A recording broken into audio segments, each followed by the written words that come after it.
little sample clause that you could use as a contingency for the contract. Okay. And you'll notice that this one is very specific. It says we want it to be in such and such an aquifer. Typically, we want it to be in the shallowest aquifer. We had a guy who wrote in there that people said we want to have gardening, we want to do gardening, and we want horses. So he wrote in the contract that the seller will obtain a well permit that allows horse watering and lawn and garden irrigation, and provide that permit to the buyer at closing. They get to closing, buyer goes, "Did you get the well permit?" "Yep, here it is." And they're looking at it and they go, "This says we have to drill to 1,200 feet. That's going to be like a $40,000 well. We can't afford that. We wanted one in the Dawson Aquifer, the shallower one, that was going to cost us like $7,000 or $8,000. So this is not acceptable." And the seller said, "Well, you didn't say what aquifer. This is the aquifer I was able to get those uses in. So, buy it or I'll keep your earnest money and you can go somewhere else."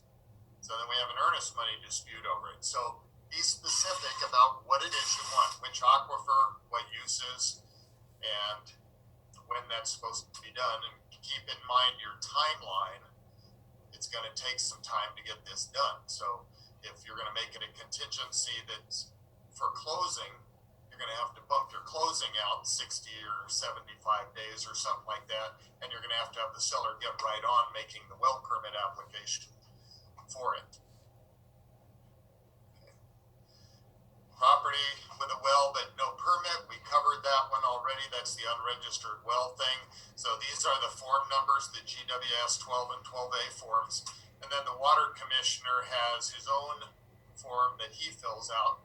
Water commissioner is the local water police for the state, and they'll come out and check the stuff too. And if there's a conflict between what you request in your paperwork and what he puts on his, they'll probably go with his opinion over the buyer or seller's opinion.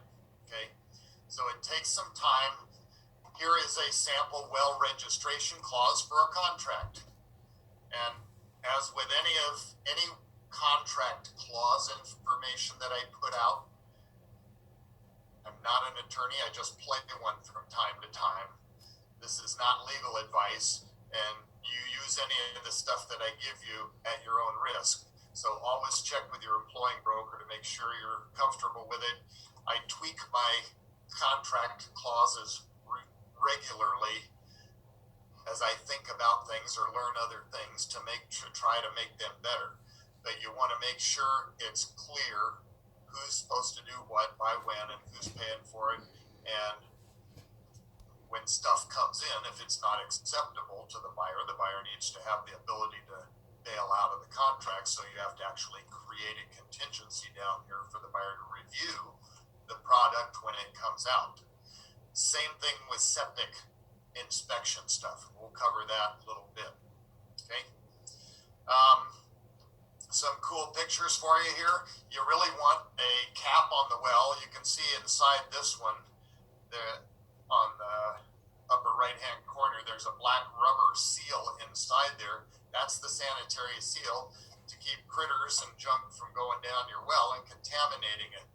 Here's a typical, down lower left, is a typical damaged casing. So everything and their brother can go down that hole. We had a lot of this after the Black Forest fire. Some of the styrene casings kind of melted in on themselves and sort of helped self-seal the well. But we had other ones that just melted, and it was like slag dropping down the well. And in many cases, you couldn't get the well pump out. You just had to plug and abandon the well and start over. So when you have a damaged well like this, you definitely want to have the pump guys come out and spend some money finding out if that can be salvaged, because if the buyer has to do a new well, and they're going to want to know that as part of their budget. Here's an example of an aluminum cap. This is blue one, is a steel cap. This one's an aluminum cap here, and you can see the hole in the busted in the top of the aluminum, and the wiring is all exposed.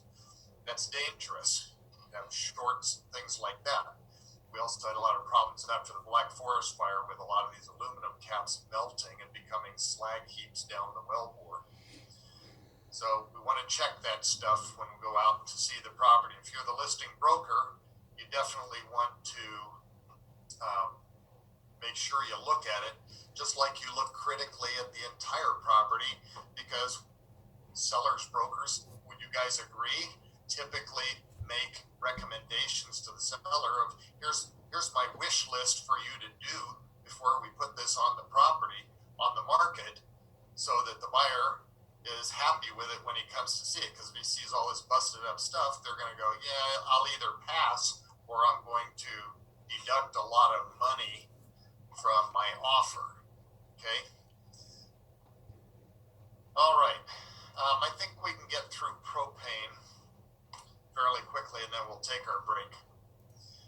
So when you go out, of course, one of the things that we typically look for as real estate brokers is what's the utility scenario on the property. If you go out to the property and you see there's a propane tank there, the first question that you should ask is, who owns the tank? Is it owned by the seller, or is it leased from a propane company? Sometimes I've got one property out here that I've listed a couple of times, and there are 3 tanks on it. 2 are owned by the owner, and 1 is leased from the propane company. So if you don't see a sticker, a data plate on the side of the tank, this is an example of a data plate down here, then I don't know a propane company who will service that tank if it doesn't have the data plate on it, which means it's a paperweight, most likely, sitting out there, and nobody's going to fill it for you.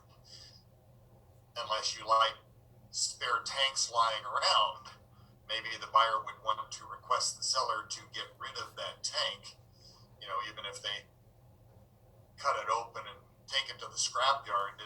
The buyer goes, I don't want it lying around here if I can't use it. So if you look at the tank, and it is a gas company, often, not always, but often they'll have a sticker on the side that has the name of the company on there, so that you know who to contact about the tank. And they do that for a couple of reasons. 1 is so people know whose tank it is, and 2, so that subsequent buyers hopefully will just continue on the service with them instead of calling up and saying, hey, come get your tank, we're going to use brand X propane instead of you guys. So if it's an owner tank, many of the propane companies will service them. They just don't have to pay a lease fee for them. If they are leased from the gas company, they're typically going to be a 1-year lease, usually cost around $75 to $80 a year. And so remember, that's a lease that would continue on after closing. So you typically have to prorate that propane lease amount between the buyer and seller on the settlement statement, because us real estate brokers are the ones responsible for the accuracy of the settlement statements. So you need to get a hold of the propane company. Hey, how much is the propane lease?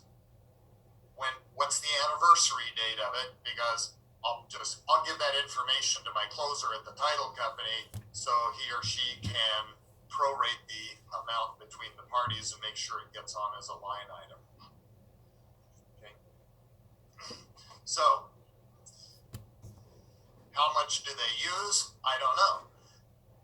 Once you know who the propane company is, you can provide that information to the buyer and say you might want to call the gas company and talk to them about the historic usage and the typical cost of propane using them. You can also talk to them about whether, when's the last time they inspected the tank, or did they inspect the tank. So if the tank's just out there and nobody's been servicing it, then maybe they want to pay the gas company to come out and do an inspection on the tank to make sure it's still serviceable. So provide the buyer the information about the propane company. And if it is the seller's tank, then the next question is, are they going to keep it, or are they going to leave it with the property? So if it's going to be included, you need to write it into section 2, the inclusions in the contract. 1,000-gallon propane tank and 500-gallon propane tank in the case of, no, mine's a 1,000-gallon and a 250-gallon that are owned by the seller. The other 500-gallon one is owned by the gas company. So you need to make sure you put that in inclusions. So how do you handle the proration of the actual gas in the tank?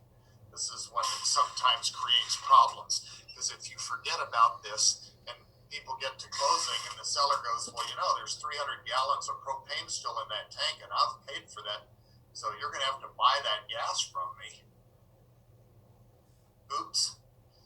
Our contract says propane will be prorated between the parties, but it doesn't say propane lease fee. It doesn't say propane gas. It just says propane will be prorated. So you can be specific and say, okay, what I typically will do when I list the property, I call up, what is the gas price today? It's $1.12 a gallon. I will put in the contract, the propane will be prorated between the parties. The remaining propane will be prorated between the parties at $1.12 per gallon. Now we don't have to have an argument about whether he paid $1.25 or it's now at 98 cents, because they contractually agreed to an amount. So all that has to happen is somebody has to go read the tank gauge, which this is a picture of here, and figure out how much is in there. Now these tank gauges, typically when you get up to about 80% on them, they're deemed full because you have to have room in the tank for expansion and contraction due to fuel. So, but typically if I go out there and it says there's 40% left in the tank, and it's a 1,000-gallon tank, that's going to be 400 gallons. And so I will call the closer and say the propane proration will be 400 gallons at $1.12 per gallon. So make sure you debit the buyer, credit the seller. That way we're handling it on the settlement statement. Okay. Some of the propane gas companies will come out and do the reading for you, but you got to remember to call them to go out and do it. Otherwise, it's not going to get done. Your closer is not going out to read it.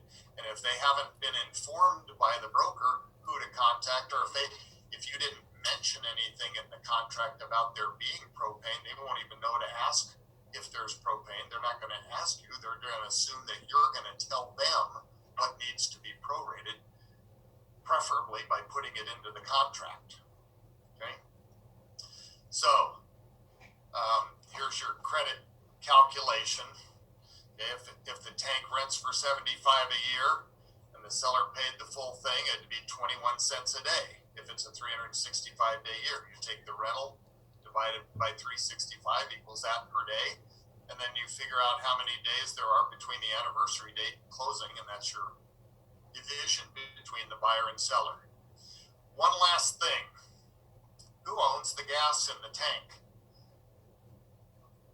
If the seller is the one that has the gas, then the buyer can buy it from the seller. But what if it's a tenant-occupied property? Most rental agreements say, tenant, you have to pay for the utilities, so the tenant has the gas account. The tank is leased, and the tank rental has been paid for by the seller in most cases. So you're prorating between the buyer and the seller on the tank rental, but the gas that's in the tank is owned by the tenant. So if you prorate the gas between buyer and seller, the tenant's going to go, you guys are missing me. I'm the one that needs to get the money back. So if you're the listing broker, you don't want to have that slip through the cracks. Make sure that you set it up so that the tenant gets their money back, because otherwise what's going to happen is the tenant's going to call the gas company and say, come suck the gas out of my tank and give me a credit for it, because these guys aren't giving me the gas money for my gas. So find out if it's going to be owned by the tenant or a seller. Okay.